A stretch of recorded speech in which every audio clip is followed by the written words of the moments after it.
guys and gals, and here from Drake Wing Gaming, and me on Twitter, the Gaming Dragon. Today I'm coming back at you with a Let's Play episode of I Wanna Hug That Gator. So y'all, let's go ahead and jump right back in, shall we? Alarm chain, you were up, and let's go.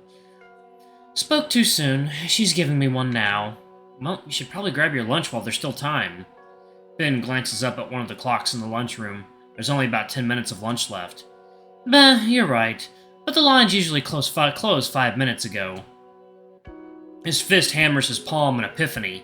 Oh, you use the vending machines out there. Anything good there? I've been enjoying the atomic hot taquitos recently, but Damien tells me he's a bigger fan of the bitter melon bites. Bitter melon it is. I don't think my tail could handle that amount of capsaicin. Ben gets up from his seat. Alright, I'll go check it out. Let's... Uh-oh, one of his feet gets caught on the stool and he stumbles head first. Right into Damien's tray, stacked high with mystery meat. Well, he got his food! He faceplants right through the tray and onto the floor. Oh shit. On the bright side, the mystery meat cushions his fall. On the dark side, the mystery meat cushions his fall. Whoa, Ben, you alright? I jump from my seat and go to help him up. Blah! Instinctively, I take a look around the cafeteria. All eyes are on us. I already hear it starting. Various murmurs about the safety of the student council president. Murmurs that start breaking into jeers. I know how this song and dance goes. It's over for Ben. He gets up and dusts off his blazer. Not exactly what I meant when I said meet and greet, Damien. Oh yeah, you're right. Sorry. All of a sudden, the entire attitude of the cafeteria shifted before my eyes.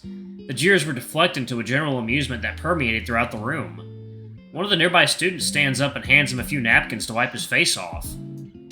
Hey, thanks. How does he manage to stay composed while covered in school mystery meat? I'm both impressed and jealous. You okay? I thought you couldn't eat meat. Nah, even if I swallowed any, I'd take a lot more than that to really be an issue. I'll be fine. Thanks for the concern, though. Even as he brushes off the lunchroom grime, Ben carries himself with dignity. If that had been me, this guy has some seriously quick wit. No, there's probably a little more to it than that. Man, I was looking forward to eating that. Why on earth did you even have that much meatloaf? I asked the cafeteria lady earlier this morning to let me have the leftovers. Although now it's got a bit to waste. He eyes the remains on the floor. Some poor janitor's gonna have to mop all that up. Maybe... Don't even think about it. The bell signaling our next class tolls. The fistfights and gang wars cease on command and everyone starts milling towards the exits. The cafeteria empties enough that I can clearly see the Ben-shaped meatloaf angel on the floor. There's a familiar rubbery and textured feeling on my fingertips. My instincts had kicked in, hands going for my camera to capture the moment, after which a sense of shame rolls over me.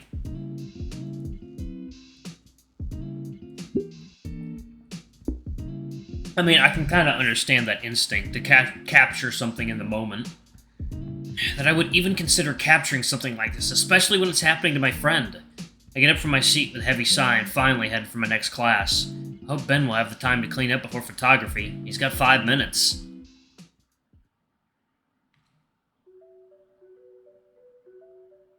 On the way to photography, I'm still a bit caught up by what just happened. I think I'm starting to see how Ben accomplished that. I mean, ordinarily an incident that embarrassing would be just detrimental to your social standing. On my first day, I went through something like that. An event so humiliating, people were spreading rumors for days. Sure, they died out pretty quick, but the fact is it happened. One moment everything is fine, then suddenly something you couldn't have even seen coming just upends your life. Stuff like that can happen all the time and to anyone. It's something that's always terrified me. It's something that just happened to Ben, only he was exempt. He was quick on his feet and diffused the situation faster than it could have even really started. It's like disaster avoidance. I seriously think it's the most important skill one can have. To have everything under control, to see trouble from a mile away and make it a non-issue even when it takes you by surprise. That sort of social capital is something I need. Maybe it's a little selfish, but if I were seen that way, then any sudden happenings would be forgiven instantly. Of course, Ben isn't alone. The world is full of people with that skill, only I'd be lying if I said most of them deserved it. Most people able to get away with stuff use their unique ability for just that, getting away with stuff. What should be seen as a blessing of a social buffer is just some enabling trait of theirs, a charismatic get-out-of-jail-free card. If I had that ability, I'd use it to push myself to my limits both artistically and productively. That's my ultimate goal. Ben is one of the good ones, definitely.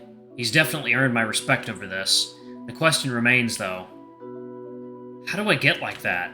That line of thinking is cut off as I round the next corner. Wanted to talk with you, Olivia. Oh, at the center of the hallway intersection, I see Mia and Olivia. Uh-oh. Oh, come the fuck on now, Olivia. Don't be such a killjoy. I'm trying to be nice here. The grin on Mia's face is jovial as she stands before the wheelchair-bound girl, her tail lazily swaying as she eyes Olivia. Man, I never realized how lethal those spikes on her tail look. After all, have to be nice to someone as talented as Olivia, don't I? Behind her, a pair of similarly smiling Saurian girls. Yeah, I know who those are. Actually, wait a minute. Those two... Yep. They're Mia's friends? I mean, she knows her way around a palette and canvas. Right, Olivia? A paraplegic Picasso here. That's you, right? Can't imagine how useless you must feel otherwise. I'm so glad you're able to put those thoughts aside and paint some things you like. Mia takes a step towards Olivia, her previous expression taking on a more ominous air. Yet, for all that talent and untapped potential, you seem to lack some of the basics expected of a functioning young adult.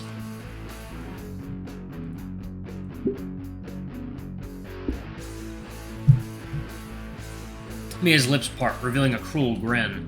I hear you've been a really dirty, messy little baby, leaving your stuff everywhere in class and getting it all over the place. I should stick you in a cute little bib. Kira and Lunara laugh, jeering loudly at Olivia.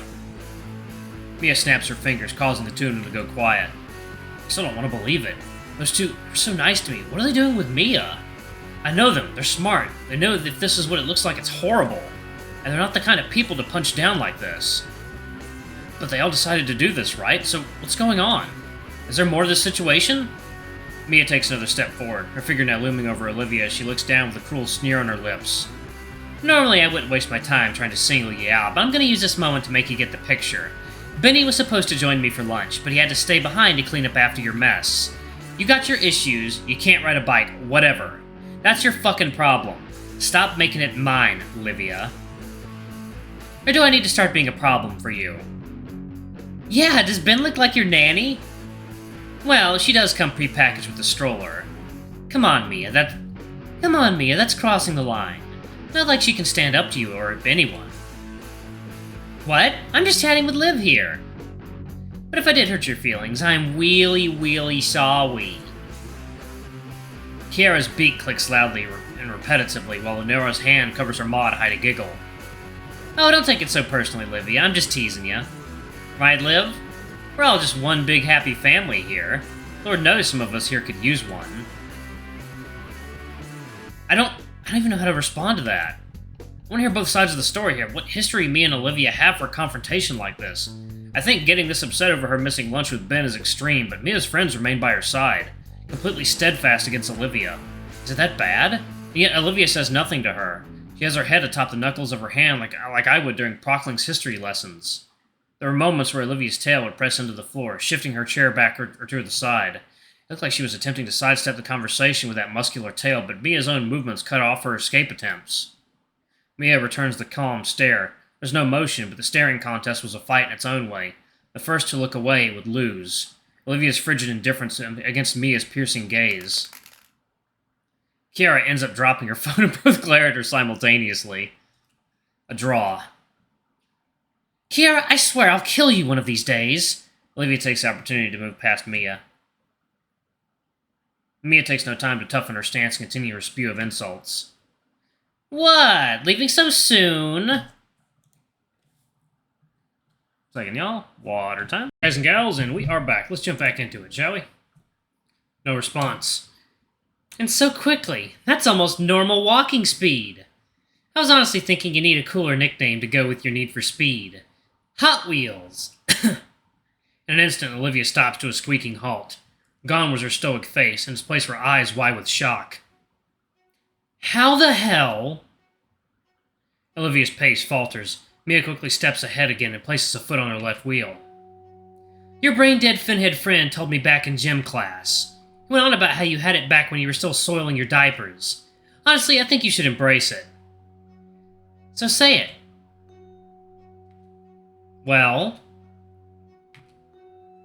Are you ooh. Damn.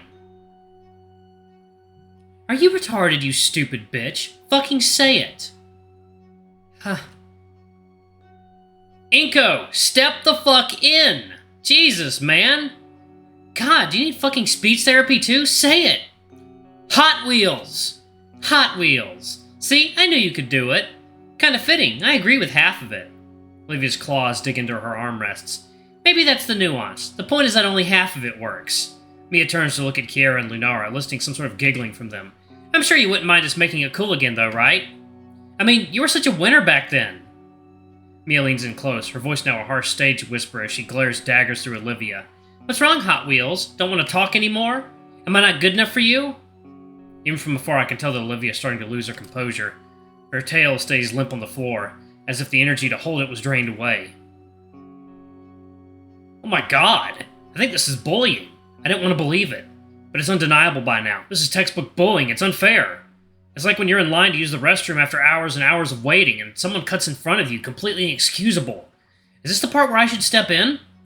What do I even say? I have to at least try, right? It's my duty as a fellow student. Maybe I don't need to say anything at all, just being present for Olivia against the Horde. And it certainly wouldn't help if I got an even bigger target on my back from Mia. Olivia wrenches herself free from Mia's foot and continues down the hall. The others follow like vultures. Oh man, I need to think and act fast. My legs move on their own and I cross into the hallway. I'm instantly noticed. Mia's already registered my presence and her expression changes. My heart starts beating quicker and harder. Time's up for being indecisive. As much as I want to go off on Mia and her posse, Olivia wouldn't want me to try standing up for her again, after how I tried to handle it with Ben. Besides, I'd probably fumble the words and make myself look like a fool anyway, so there's really not much I can do. But what I can do is nothing. Say nothing, do nothing, just wait for Olivia to pass by. She stops a bit in confusion, but quickly remembers she's currently on the run. When she passes by, I follow down the same hallway, slowing my pace to be slightly behind her. Olivia turns to look at me with equal parts surprise and dread. I think a part of her fears that I'm about to say or do something really stupid. Instead, I merely give a warm smile. To be picked on by that many people at once, all certain they're doing no wrong, is terrifying. In moments like this, she should know that someone's got her back. Even if I have nothing to offer, at least the playing field will be a bit less one-sided, now that she has someone beside her. The hell? Hey, I know that jacket! And I know that bullseye for a head from a mile away. The group starts following behind us. Olivia glances over to me and I return another small smile. Well, well, if it ain't Baldy. Alright, y'all, I'm actually gonna pause it right there.